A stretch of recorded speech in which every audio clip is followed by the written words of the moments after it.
ನಮಸ್ಕಾರ, ನಾನು ನಿಮ್ಮ master trainer Dattatreya. Welcome to my channel. ನೀವೇನಾದರೂ ನಮ್ಮ ಚಾನಲ್ಗೆ ಹೊಸಬರಾಗಿದ್ದರೆ ದಯವಿಟ್ಟು ನನ್ನ ಚಾನಲನ್ನು ಸಬ್ಸ್ಕ್ರೈಬ್ ಮಾಡಿ, ಸೈಡಲ್ಲಿರೋವಂಥ ಬೆಲ್ ಬಟನನ್ನು ಪ್ರೆಸ್ ಮಾಡಿ, ಮತ್ತು ಆಲನ್ನು ಸೆಲೆಕ್ಟ್ ಮಾಡಿಕೊಂಡ್ರೆ ನಾವು ಹಾಕುವ ಎಲ್ಲ ವಿಡಿಯೋಗಳು ನಿಮಗೆ ಬಂದು ಸೇರ್ತವೆ. ನನ್ನ ಚಾನಲನ್ನು ಲೈಕ್ ಮಾಡಿ, ಅದಾದಮೇಲಿಂದ ನಿಮ್ಮ ಫ್ರೆಂಡ್ಸ್ ಯಾರಾದರೂ ಇದ್ದರೆ ಅವರಿಗೆ ಶೇರ್ ಮಾಡಿ. ಇವತ್ತು ನಾನು ಎಕ್ಸ್ಪೋಜರ್ ಟ್ರಯಾಂಗಲಿನ ಮತ್ತೊಂದು ವೇರಿಯಬಲ್ ಆದಂತಹ ISOs ಬಗ್ಗೆ ನಾನು ನಿಮಗೆ ಇನ್ಫಾರ್ಮೇಷನ್ನ ಕೊಡಬೇಕು ಅಂತ ಬಂದಿದ್ದೆ. ಯಾಕೆಂದರೆ ಈ ಹಿಂದಿನ ಕ್ಲಾಸುಗಳಲ್ಲಿ ಶಟರ್ ಸ್ಪೀಡ್ ಬಗ್ಗೆ ಮತ್ತು ಅಪರ್ಚರ್ ಬಗ್ಗೆ ನಾನು ನಿಮಗೆ ಹೇಳಿದ್ದೆ. ಈ ಅಪರ್ಚರು ಶಟರ್ ಸ್ಪೀಡುಗಳ ಜೊತೆಯಲ್ಲಿ ISOಗಳು ಕೂಡ ನಮ್ಮ ಫೋಟೋಗಳು ಚೆನ್ನಾಗಿ ಬರಬೇಕು ಅನ್ನೋದರಲ್ಲಿ ಪ್ರಮುಖವಾದ ಪಾತ್ರನ ವಹಿಸ್ತವೆ ಅಂತ ಹೇಳ್ಬಿಟ್ಟು. ಸೊ ಈಗ ISO ಅಂತಂದೇಳಿ ಹೇಳಿದರೆ ಏನು ಅನ್ನೋದನ್ನು ಹೇಳಿ ಆನಂತರ ಕ್ಯಾಮ್ರಾದಲ್ಲಿ ನಾನು ಅದನ್ನು ತೋರಿಸ್ತೇನೆ. ISO ಅಂತಂದೇಳಿ ಹೇಳಿದರೆ ಇಂಟರ್ನ್ಯಾಷನಲ್ ಆರ್ಗನೈಸೇಷನ್ ಫಾರ್ ಸ್ಟ್ಯಾಂಡರ್ಡೈಸೇಷನ್ ಅಂತ ಹೇಳ್ಬಿಟ್ಟು ಒಂದು ವಿಸ್ತೃತ ರೂಪವನ್ನು ನಾವು ಹೇಳ್ತೇವೆ. ಇವು ಹೇಗೆ ಕೆಲಸ ನಿರ್ವಹಿಸ್ತವೆ, ನಮ್ಮ ಫೋಟೋಗಳ ಕ್ವಾಲಿಟಿಗೂ ಇದಕ್ಕೂ ಏನು ಸಂಬಂಧ ಇದೆ ಅಂತಂದೇಳಿ ಹೇಳಿದರೆ, ಈ ISOಗಳು ಏನು ಮಾಡ್ತವೆ, ಇದು ನಮ್ಮ ಬೆಳಕಿಗೆ ಪ್ರತಿಕ್ರಿಯಿಸ್ತಕ್ಕಂತಹ ಒಂದು ಕ್ಷಮತೆಯನ್ನು ಕ್ಯಾಮ್ರಾದಲ್ಲಿ ಹೆಚ್ಚು ಮಾಡ್ತದೆ ಅಂತೇಳ್ಬಿಟ್ಟು ಇದರ ಒಂದು ಉಪಯೋಗ. ಯಾಕೆ ಅಂತೇಳಿದರೆ, ಕೆಲವು ಸಾರಿ ಏನಾಗುತ್ತೆ, ನಮಗೆ ಅಪರ್ಚರು ಕೈ ಕೊಟ್ಟು ನಿಂತ್ಕೊಳ್ಳುತ್ತೆ ಅಂತ ಹೇಳಿದರೆ, ಎಷ್ಟೋ ಒಂದು ಫಿಕ್ಸೆಡ್ ಪಾಯಿಂಟ್ಗೆ 5.6 4 ಬಂದು ಇದಕ್ಕಿಂತ ಜಾಸ್ತಿ ನಾನು ಬೆಳಕನ್ನು ಕೊಡಲಿಕ್ಕೆ ಆಗಲ್ಲಪ್ಪ ಅಂತ ಹೇಳ್ಬಿಟ್ಟು ಅಪರ್ಚರ್ ಕೈ ಕೊಟ್ಕೊಂಡು ನಿಂತ್ಕೊಳ್ಳುತ್ತೆ. ಅದೇ ರೀತಿ ನಾವು ಕೈಯಲ್ಲಿ ತೆಗಿತಾ ಇದ್ದೀವಿ ಕ್ಯಾಮ್ರಾದ ಆಧಾರದಲ್ಲಿ ಅಂತ ಹೇಳಿದಾಗ, ಸೊ ನಾವು 1/60 ಮ್ಯಾಕ್ಸಿಮಮ್ 1/30 ತನಕ ನಾವು ತಗೋಬೋದು. ಇವಾಗಲೂ ಕೂಡ ಅದು ಫೋಟೋಗಳು ಅಂಡರ್ ಎಕ್ಸ್ಪೋಸ್ ಆಗ್ತಾ ಇದ್ದಾವೆ ಅಂತಂದೇಳಿ ಹೇಳಿದಾಗ, ಮೂರನೇ ವೇರಿಯಬಲ್ಲು ಈ ISO ಅಂತ ಹೇಳ್ತೀವಿ. ಈ ISO ನಂಬರ್ಸನ್ನು ಜಾಸ್ತಿ ಮಾಡೋದ್ರಿಂದ ಕ್ಯಾಮ್ರಾದಲ್ಲಿ ಬೆಳಕಿಗೆ ಪ್ರತಿಕ್ರಿಯಿಸ್ತಕ್ಕಂಥ ಒಂದು ಕ್ಷಮತೆ ಜಾಸ್ತಿ ಆಗ್ತದೆ ಅಂತೇಳಿದರೆ, ISOs will Boost the sensitivity of light in cameras ಅಂತೇಳ್ಬಿಟ್ಟು ಹೇಳ್ತಾರೆ. ಅಂದರೆ ಕ್ಯಾಮ್ರಾದಲ್ಲಿ ಬೆಳಕಿಗೆ ಪ್ರತಿಕ್ರಿಯಿಸ್ತಕ್ಕಂಥ ಒಂದು ಕ್ಷಮತೆಯನ್ನು ಇನ್ಕ್ರೀಸ್ ಮಾಡುತ್ತೆ. ಬೆಳಕನ್ನು ಜಾಸ್ತಿ ಮಾಡೋದಿಲ್ಲ, ಬೆಳಕು ಏನಿರುತ್ತೋ ಇದ್ದಷ್ಟೇ ಇರುತ್ತೆ. ಆದರೆ ಬೆಳಕಿಗೆ ಕ್ಯಾಮ್ರಾದ ಒಳಗಡೆ ಸ್ಪಂದಿಸ್ತಕ್ಕಂತಹ ಒಂದು ಮೆಕ್ಯಾನಿಸಮನ್ನು ಇದು ಬೂಸ್ಟ್ ಮಾಡುತ್ತೆ ಅಥವಾ ಇದು ಜಾಸ್ತಿ ಮಾಡ್ತದೆ ಅಂತೇಳ್ಬಿಟ್ಟು ಇದರ ಅರ್ಥ. ನಾರ್ಮಲಿ ನಮ್ಮಲ್ಲಿ ನಾವು ಪರ್ಟಿಕ್ಯುಲರ್ ಆಗಿ ISOಗಳನ್ನು ಯೂಸ್ ಮಾಡಬೇಕು ಅಂತ ಹೇಳಿದರೆ, ಇದರೊಳಗೆ ಆಟೋ ಅಂತ ಇರುತ್ತೆ. ಅದಾದಮೇಲಿಂದ 100, 200, 400, 800, 1600, 3200, 6400, ಸೊ ಆನ್, ಈ ರೀತಿ ಅದು ಮಲ್ಟಿಪಲ್ ಆಗ್ತಾ ಹೋಗ್ತದೆ ಅಂತೇಳಿ. ಬೇಸಿಕ್ ಎಂಡ್ ಕ್ಯಾಮ್ರಾದಲ್ಲಿ 6400 ತನಕ ನೋಡ್ತೀವಿ. ಇನ್ನು ಕೆಲವು ಹಳೆ ಕ್ಯಾಮ್ರಾಗಳಲ್ಲಿ 1600ಗೆ ಲಾಸ್ಟ್ ಆಗಿರುತ್ತೆ. ಸೊ ಇದು ನಮ್ಮ ಕ್ಯಾಮ್ರಾಗಳ ಒಂದು ಕೆಪಾಸಿಟಿಯನ್ನು ಅದು ತೋರಿಸ್ತದೆ. ಯಾಕೆ ಅಂತ ಹೇಳಿದರೆ, ಹೆಚ್ಚು ದುಡ್ಡು ಕೊಟ್ಟಾಗೆ ಹೆಚ್ಚು ಇದಿರುತ್ತೆ. ಇವತ್ತು ಬರ್ತಿರತಕ್ಕಂತಹ ಅಡ್ವಾನ್ಸ್ಡ್ ಕ್ಯಾಮ್ರಾಗಳಲ್ಲಿ 1.5 ಲಕ್ಷದ ತನಕನೂ ಇದೆ. ಸೊ ಸೋನಿನಲ್ಲಿ ಒಂದು ಮಾಡಲಲ್ಲಿ 4 ಲಕ್ಷ ಚಿಲ್ಲರೆ ತನಕ ಕೂಡ ISOಗಳು ಇದ್ದವು ಅಂತೇಳ್ಬಿಟ್ಟು ಬರುತ್ತೆ. ಸೊ ಈಗ ನಮ್ಮಲ್ಲಿ ISOಗಳನ್ನು ನಾವು ಯಾಕೆ ಗುರುತಿಸ್ತೀವಿ ಅಂತೇಳಿದರೆ, ಇದಕ್ಕೆ ಒಂದು ನಂಬರನ್ನು ಅಸೈನ್ ಮಾಡಿರ್ತಾರೆ. ಆಟೋ ಅಂತಂದೇಳಿ ಹೇಳಿದರೆ, ಕ್ಯಾಮ್ರಾದಲ್ಲಿ ನೀವಿಟ್ಟಿರ್ತಕ್ಕಂತಹ ಏನು ಅಪರ್ಚರು ಮತ್ತು ಶಟರ್ ಸ್ಪೀಡ್ ಏನಿದೆ, ಇದಕ್ಕೆ ರಿಲೇಟೆಡ್ ಆಗಿ ಅದಕ್ಕೆ ಸೂಟಬಲ್ ಆಗಿರ್ತಕ್ಕಂಥ ಒಂದು ISO ಸಂಖ್ಯೆಯನ್ನು ಕ್ಯಾಮ್ರಾನೇ ಸೆಲೆಕ್ಟ್ ಮಾಡಿಕೊಳ್ಳುತ್ತೆ ಅಂತ ಅದರ ಅರ್ಥ. ಅದು ಆಟೋದಲ್ಲಿ ಇಟ್ಟಾಗ ಬಹಳಷ್ಟು ಸಾರಿ ನಾವು ಆಟೋದಲ್ಲಿ ಕೆಲಸ ಮಾಡೋದಿಲ್ಲ, ಮ್ಯಾನ್ಯುಯಲ್ಲಾಗಿ ಕೆಲಸ ಮಾಡ್ತೀವಿ. ಮ್ಯಾನ್ಯುಯಲ್ಲಾಗಿ ಕೆಲಸ ಮಾಡ್ತೀವಿ ಅಂತಂದೇಳಿ ಹೇಳಿದಾಗ ISOಗಳನ್ನು ನಾವೇ ಸೆಟ್ ಮಾಡ್ಕೋಬೇಕಾಗುತ್ತೆ. ಈ ರೀತಿ ಸೆಟ್ ಮಾಡಿಕೊಂಡಾಗ ನಾವು 100, 200, 400 ಅಥವಾ ಇನ್ನೂ ಹೆಚ್ಚಿಗಿನಿಂದ ಅದನ್ನು ನಾವೇ ಡಿಸೈಡ್ ಮಾಡಬೇಕಾಗ್ತದೆ. ಈಗ ಹೇಗೆ ಇದನ್ನು ನಾವು ಡಿಸೈಡ್ ಮಾಡೋದು ಅನ್ನೋದು ಮುಖ್ಯವಾದಂತಹ ಪ್ರಶ್ನೆ. ಅಂದರೆ ಕ್ಯಾಮ್ರಾದಲ್ಲಿ ನಾವು ಹೇಗೆ ಸೆಟ್ ಮಾಡಬೇಕು ಅಂತೇಳಿ. ಸೊ ಕ್ಯಾಮ್ರಾದಲ್ಲಿ ಹೇಗೆ ಅಂತೇಳಿದರೆ, ISO ಸಂಖ್ಯೆಗಳು ನಿಮಗೆ ISO ಸಂಖ್ಯೆಗಳು ಕಡಿಮೆ ಆದಾಗೆ, ಫಾರ್ ಎಕ್ಸಾಂಪಲ್ 100 ಅಂತ ಇಟ್ಟರೆ, ಸೊ ನಿಮಗೆ ಅದು ಬೆಳಕಿಗೆ ಪ್ರತಿಕ್ರಿಯಿಸ್ತಕ್ಕಂಥ ಕ್ಷಮತೆಯನ್ನು ಕಡಿಮೆ ಮಾಡುತ್ತೆ. ಅಂದರೆ ಅದರ ಅರ್ಥ, ಈ ರೀತಿ ಔಟ್ಡೋರಲ್ಲಿ ನಾವು ತೆಗಿತಾ ಇದ್ದೀವಿ ಅಂತಂದೇಳಿ ಹೇಳಿದಾಗ ಬೆಳಕಿನ ಲಭ್ಯತೆ ತುಂಬ ಜಾಸ್ತಿ ಇರ್ತದೆ. ಈ ರೀತಿ ಬೆಳಕಿನ ಲಭ್ಯತೆ ತುಂಬ ಜಾಸ್ತಿ ಇದೆ ಅಂತಂದೇಳಿ ಹೇಳಿದಾಗ ನಾವು ಈ ISO ಸಂಖ್ಯೆಗಳನ್ನು ಜಾಸ್ತಿ ಬಳಸೋದಿಲ್ಲ. ಯಾಕೆ ಅಂತ ಹೇಳಿದರೆ, ಆಲ್ರೆಡಿ ಇದೆ, ಬೆಳಕು ಸಫಿಷಿಯೆಂಟ್ ಆಗಿದೆ. ಹಾಗಿದ್ದಾಗ ಎಷ್ಟು ಕಡಿಮೆ ISO ಸಂಖ್ಯೆಗಳಿರುತ್ತೋ, ಮಿನಿಮಮ್ 100 ಇದ್ದರೆ 100, ಕೆಲವು ಕ್ಯಾಮ್ರಾಗಳಲ್ಲಿ 200ಇಂದಲೂ ಸ್ಟಾರ್ಟ್ ಆಗುತ್ತೆ. ಸೊ ಅದರೊಳಗಡೆ ನೋಡಬೇಕು. ನೀವು 100 ಅಥವಾ 200ಗೆ ಸೆಟ್ ಮಾಡಿಕೊಂಡಾಗ ಪರವಾಗಿಲ್ಲ, ಪಿಕ್ಚರ್ಗಳು ಚೆನ್ನಾಗೇ ಬರ್ತಾ ಇದೆ ಅಂತಂದೇಳಿ ಹೇಳಿದರೆ ಅನಾವಶ್ಯಕವಾಗಿ ನೀವು ISOನ ರೈಸ್ ಮಾಡ್ತಾ ಹೋಗಬೇಡಿ ಅಂತೇಳಿ. ಅದೇ ರೀತಿ ಟೈಮ್ ಕಳೀತಾ ಅಂತೇಳಿದರೆ ಸಂಜೆ ಆಗ್ತಾ ಏನಾಗುತ್ತೆ, ಸೂರ್ಯನ ಬೆಳಕು ಅಥವಾ ಸೂರ್ಯನ ಪ್ರಖರತೆ, ಇಂಟೆನ್ಸಿಟಿ ಆಫ್ ಲೈಟ್ ಅಂತ ಏನು ಹೇಳ್ತೀವಿ, ಇದು ಕಡಿಮೆ ಆಗ್ತಾ ಹೋಗುತ್ತೆ.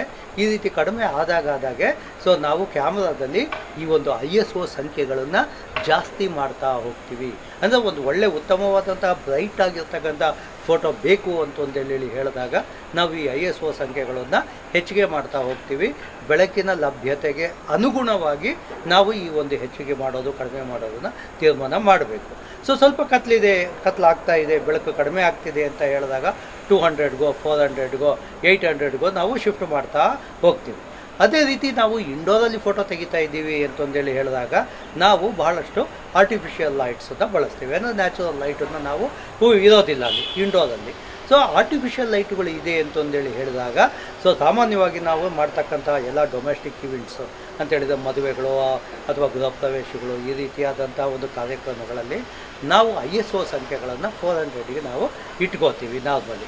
ಯಾಕೆ ಅಂತ ಹೇಳಿದರೆ ಸೊ ಆ ಟೈಪ್ ಏದು ಇತ್ತು ಅಂತೇಳಿದರೆ ಫ್ಲ್ಯಾಶಲ್ಲಿ ಇನ್ಪುಟ್ ಜಾಸ್ತಿ ಮಾಡ್ಕೋತೀವಿ, ಅಥವಾ ನಿಮಗೆ ಸಾಫ್ಟ್ ಬಾಕ್ಸುಗಳು ಅಂಬ್ರೆಲಾಗಳೇನಿರ್ತವೆ ಅವುಗಳದ್ದು ಒಂದು ಲೈಟ್ ಇಂಟೆನ್ಸಿಟಿಯನ್ನು ವೇರಿಯೇಷನ್ ಕೂಡ ಮಾಡ್ಕೋತೀವಿ. ಹಾಗಾಗಿ ನಾವು ಹೊರಗಡೆ ಔಟ್ಡೋರಲ್ಲಿದ್ದರೆ ನಾರ್ಮಲಿ ನಾವು ತುಂಬ ಸನ್ಶೈನು ಅಥವಾ ಜಾಸ್ತಿ ಓಪನ್ ಲೈಟ್ ಇರುತ್ತೆ ಅಂತ ಹೇಳಿದಾಗ 100ನ್ನು ಬಳಸೋದು ನಮಗೊಂದು ವಾಡಿಕೆ. ಸ್ವಲ್ಪ ಏನೋ ಮೋಡ ಮುಚ್ಚಿದ ವಾತಾವರಣ ಇದೆ, ಕ್ಲೌಡಿ ಕ್ಲೈಮೇಟು, ಹೊರಗಡೆ ಔಟ್ಡೋರು, ಈ ಟೈಪ್ ಈಗೇನಿದೆ ವಾತಾವರಣ ಈ ಟೈಪ್ ಇದೆ ಅಂತ ಹೇಳಿದರೆ ನಾವು 200ನ್ನು ಬಳಸ್ತೇವೆ. ಅದೇ ರೀತಿ ಇಂಡೋರ್ಗೆ ಹೋಯ್ತು ಅಂತಂದೇಳಿ ಹೇಳಿದರೆ ನಾರ್ಮಲಿ ನಾವು 400 ISOಸ್ನ ಬಳಸ್ತೇವೆ. ನಮಗೆ ಲಭ್ಯತೆಗೆ ತಕ್ಕ ಹಾಗೆ ಇದನ್ನು ಇನ್ಕ್ರೀಸು ಮತ್ತು ಡಿಕ್ರೀಸು ಕೂಡ ಮಾಡಬಹುದು, ಅದರೊಳಗಡೆ ಏನು ಸಮಸ್ಯೆ ಇಲ್ಲ.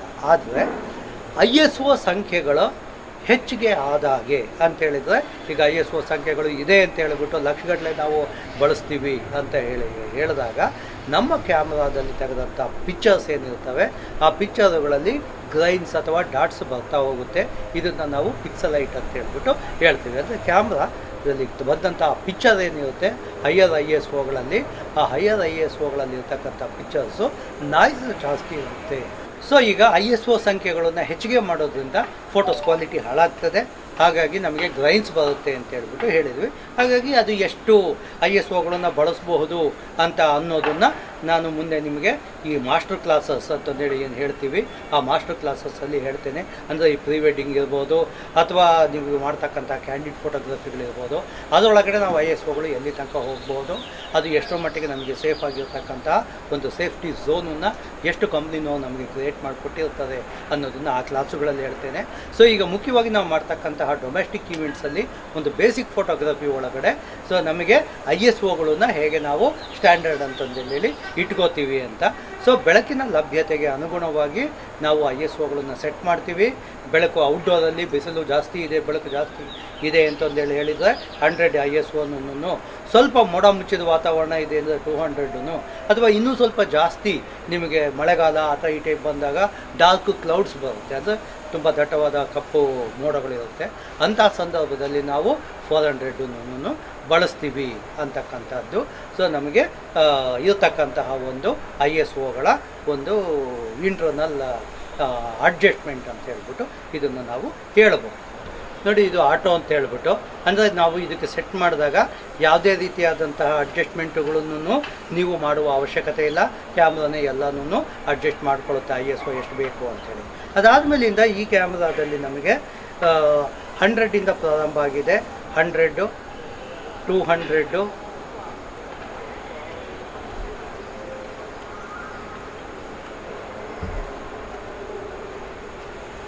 ಸೊ ಈಗ ನಾವು ಈ ಕ್ಯಾಮ್ರಾದಲ್ಲಿ ISOಗಳನ್ನು ಬದಲಾದಾಗೆ ನಾವು ಒಂದಿಷ್ಟು ಫೋಟೋಗಳನ್ನು ತೆಗೆಯೋಣಂತೆ. ಆ ಫೋಟೋಗಳು ಹೇಗೆ ಬರ್ತವೆ ಅನ್ನೋದನ್ನು ನಾನು ನಿಮಗೆ ಆ ನಂತರ ನಾನು ತೋರಿಸ್ತೇನೆ.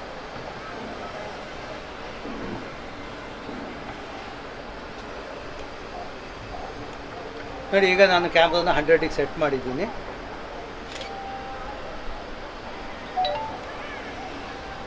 ಈಗ 200, ಈಗ ನೋಡಿದ್ರಲ್ಲ ಸೊ ಫೋಟೋಗಳಲ್ಲಿ ಐ ಎಸ್ ಒಗಳು ಜಾಸ್ತಿ ಆದಾಗೆ ಫೋಟೋಗಳಲ್ಲಿ ಇರ್ತಕ್ಕಂಥ ಬೆಳಕಿನ ಪ್ರಮಾಣ ಹೇಗೆ ಜಾಸ್ತಿ ಆಯಿತು ಅನ್ನೋದನ್ನು ನೀವು ಇಲ್ಲಿ ನೋಡಬಹುದು.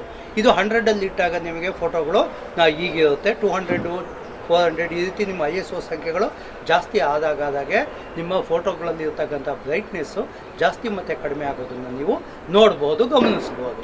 ಸೊ ಇದನ್ನು ನಾವು ಐ ಎಸ್ ಒಗಳು ಮಾಡ್ತಕ್ಕಂಥ ಒಂದು ಕೆಲಸ ಅಂತ ಹೇಳ್ಬಿಟ್ಟು ಹೇಳ್ತೇವೆ. ಸೊ ಈ ಐ ಎಸ್ ಒಗಳು ಏನಕ್ಕೆ ನಮ್ಗೆ ಉಪಯೋಗಕ್ಕೆ ಬರುತ್ತೆ ಅನ್ನೋದನ್ನು ನಾವು ಈಗ ತಿಳ್ಕೊಟ್ವಿ ಅಂತ ಹೇಳಿದರೆ, ಎಲ್ಲಿ ಬೆಳಕಿನ ಲಭ್ಯತೆ ತುಂಬ ಕಡಿಮೆ ಇರುತ್ತೆ ಸೊ ಅಲ್ಲಿ ನಾವು ಈ ಐ ಎಸ್ ಒಗಳನ್ನು ಬಳಸ್ತೇವೆ ಅಂತ ಹೇಳ್ಬಿಟ್ಟು. ಸೊ ಇದರೊಳಗೆ ಒಂದು ನಾವು ಕೇರ್ ತಗೋಬೇಕಾಗಿರೋದೇನು ಅಂದರೆ, ಹೆಚ್ಚು ಐ ಎಸ್ ಒ ನಂಬರ್ಗಳನ್ನು ಬಳಸೋದ್ರಿಂದ ಅವು ಐ ಎಸ್ ಒಗಳು ಏನಾಗುತ್ತೆ ನಿಮ್ಮ ಕ್ಯಾಮ್ರಾದಲ್ಲಿರ್ತಕ್ಕಂತಹ ಒಂದು ಸೆನ್ಸಿಟಿವಿಟಿಯನ್ನು ಜಾಸ್ತಿ ಮಾಡುತ್ತೆ. ಆ ಸಂದರ್ಭಗಳಲ್ಲಿ ನಿಮಗೆ ಫೋಟೋಗಳಲ್ಲಿ ಚಿಕ್ಕದಾಗಿ ಗುಡ್ ಫೋಟೋಗ್ರಾಫ್ಸ್ ಅದಕ್ಕಾಗಿ ಇರತಕ್ಕಂಥದ್ದು. ಅಂದರೆ ಉದ್ದೇಶ ಇಷ್ಟೇನೇ, ಈ ಎಕ್ಸ್ಪೋಜರ್ ಟ್ರಯಾಂಗಲ್ನಲ್ಲಿ ಇರ್ತಕ್ಕಂಥ 3 ಅಂಶಗಳು ಏನಕ್ಕಿದ್ದಾವೆ ಅಂತಂದೇಳಿ ಹೇಳಿದರೆ, ಯಾವುದೇ ಸಂದರ್ಭದಲ್ಲೂ ಕೂಡ ನನ್ನ ಕ್ಲೈಂಟ್ ಅಂತೇಳಿದ್ರೆ ಕ್ಯಾಮ್ರಾ ಯಾರು ಯೂಸ್ ಮಾಡುತ್ತದೆ ಆ ಯೂಸ್ ಮಾಡ್ತಕ್ಕಂತಹ ಫೋಟೋಗ್ರಾಫರು ಯಾವುದೇ ಕಾರಣಕ್ಕೂ ಕೂಡ ನನಗೆ ಫೋಟೋ ಚೆನ್ನಾಗಿ ತೆಗಿಯೋಕ್ಕೆ ಬರಲ್ಲ ಅಂತಂದೇಳಿ ಹೇಳಿಕೊಡ್ದು. ಎಂತಹದೇ ಸಂದರ್ಭದಲ್ಲಿದ್ದು ಕೂಡ ಒಳ್ಳೆಯ ಫೋಟೋನ ತೆಕ್ಕೊಡಬೇಕು ಅನ್ನೋ ಉದ್ದೇಶದಿಂದ ಇವು 3 ಒಂದೇ ಕೆಲಸ ಮಾಡಿದ್ರು ಕೂಡ, ಅಂದರೆ ಅಪರ್ಚರು, ಶಟರ್ ಸ್ಪೀಡು, ಐ ಎಸ್ ಒಗಳು 3 ಒಂದೇ ಕೆಲಸನೇ ಮಾಡುತ್ತೆ ಅಂತ ಹೇಳಿದರೆ, ಇವು ಅವೆರಡು ಹೆಂಗೆ ಕೆಲಸ ಮಾಡ್ತಾವೋ ಹಾಗೆ ಐ ಎಸ್ ಒಗಳು ಕೂಡ ಫೋಟೋಗಳನ್ನ ಅಂಡರ್ ಎಕ್ಸ್ಪೋಸ್ ಮಾಡುತ್ತೆ, ಕರೆಕ್ಟ್ ಎಕ್ಸ್ಪೋಸ್ ಮಾಡುತ್ತೆ, ಓವರ್ ಎಕ್ಸ್ಪೋಸ್ ಮಾಡುತ್ತೆ. ನಮಸ್ಕಾರ, ಥ್ಯಾಂಕ್ಸ್ ಫಾರ್ ವಾಚಿಂಗ್.